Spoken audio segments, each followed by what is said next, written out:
దానికి ఎన్నోసార్లు చెప్పాను. నాకున్న జ్ఞాన సంపదలో బ్రాహ్మణుని ఐశ్వర్యంలో వయస్సుని మంచిగా మాలని మంచి ఎదురు తిరిగే మాదిగని కష్టాన్ని నమ్ముకున్న కమ్మరిని కొమ్మరిని కంసాలిని రజకుడిని నాయ బ్రాహ్మణుని కల్లుగీత కార్మికుడిని కల్మషంలో అయితే యాదవుడిని ఆపదలో ఆదుకునే వెలమని వ్యక్తిత్వంలో రాజుని అమ్మను మరిపించే కమ్మని పౌరుషంలో రెడ్డినని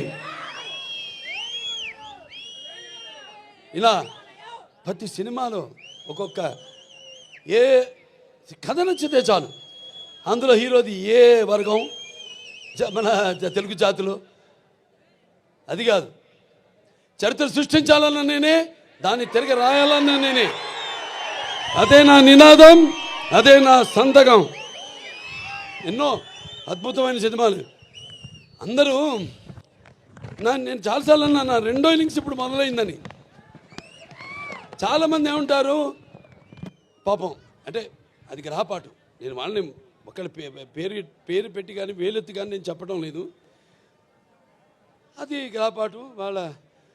వాళ్ళు ఉచ్చ స్థాయి నుంచి హీరో నుంచి మళ్ళీ క్యారెక్టర్ ఆర్టిస్టులుగా మారడం అది ఇది జరుగుతుంది. 4 హిట్లు ఇచ్చాం.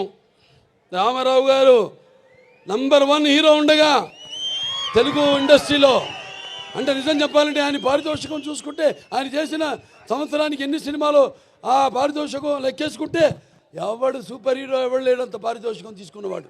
అన్ని సినిమాలకి ఒక్కొక్కటి ఇండివిజువల్గా పారితోషికం ఉండొచ్చు ఎక్కువగా. అటువంటి సమయంలో ఆయన చలనచిత్ర పరిశ్రమ నుంచి నిష్క్రమించి సమాజం ఏదేవాళ్ళు ప్రజలు ఏదేవాళ్ళు నేను అందులో ఒక అర్చకుణ్ణి అని తెలుగుదేశం పార్టీని స్థాపించారు.